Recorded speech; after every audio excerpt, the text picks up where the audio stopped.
who wants to come see?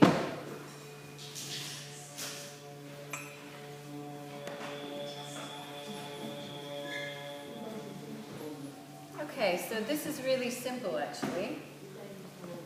And I'll show you the way I was taught by my yoga teachers a long time ago.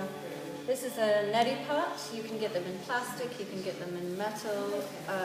Personally, if I'm going to put something in my nose, I'd like to be as comfortable as possible, and I find ceramic is the most comfortable. This one I've had for more than 15 years, so if you don't drop it, it can last a long time. This is made by the Himalayan Institute, this very design since 1973. Basically, the nose is this really simple structure. So if you don't have a deviated septum, then you've got the septum running up the middle of the nose, but it doesn't go all the way to the top. There's a gap at the top of it.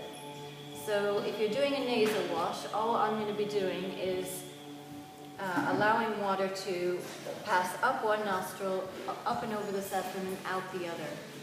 And then you do the same thing on the other side. So the handout that I emailed you is taken directly from the Hatha Yoga Pradipika, which is one of the classic texts on yoga. So this practice has been done for thousands of years as a cleansing practice. So what I've done is I've put clean and tepid water in here. Not hot, not cold, just tepid. And I put a quarter teaspoon of plain sea salt. So if you're buying salt, don't buy the cheap table salt. It'll have additives and preservatives. The ingredients list should just say sea salt. So I get mine at Holland & Barrett. It says fine sea salt. You look on the ingredients, there's nothing else on the ingredients list. So a quarter teaspoon, what that does is it mimics the salinity in our tears. So if you get the right salinity to match, it shouldn't feel uncomfortable or sting. If it feels uncomfortable, you probably got too less or too much salt. So I've dissolved a quarter teaspoon of just plain salt in tepid water, and I filled my neti pot.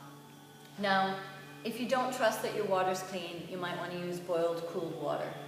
I've spent a long time using tap water, so if you trust you've got clean tap water, then you can use your tap water.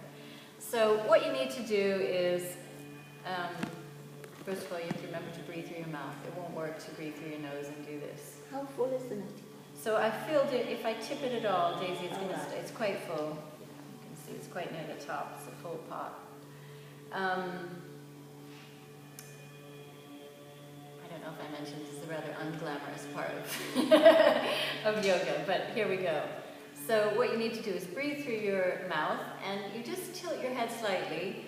You don't want to come all the way down.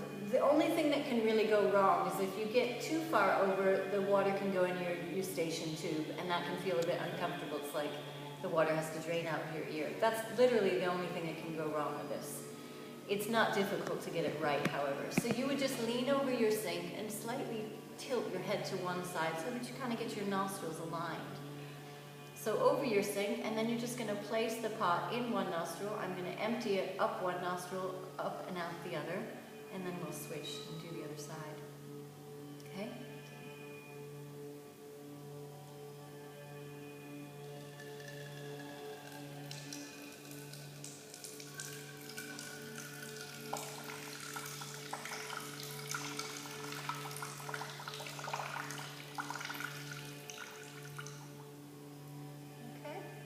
So, this is the unglamorous bit.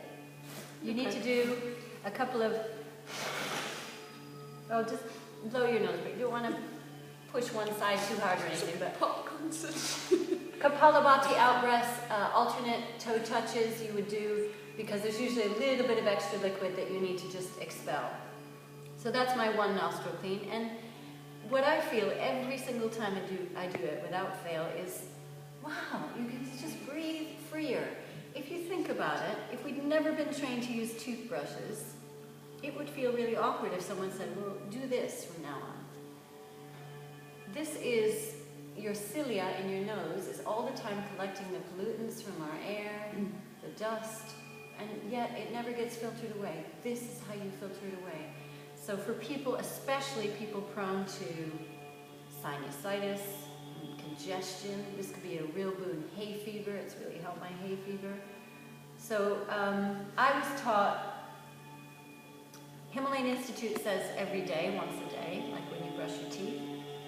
Hatha Yoga Pradipika says twice a week. So I do it twice a week, more in the hay fever season for myself, because I have hay fever. But you make it part of your cleansing routine. So we do the other side now.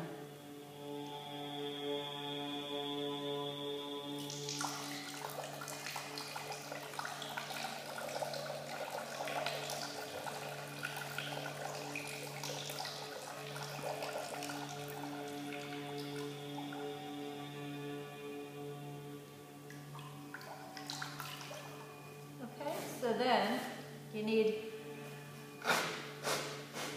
little Kapalabhati, or maybe when you're a beginner to it, you find you always leave that tiny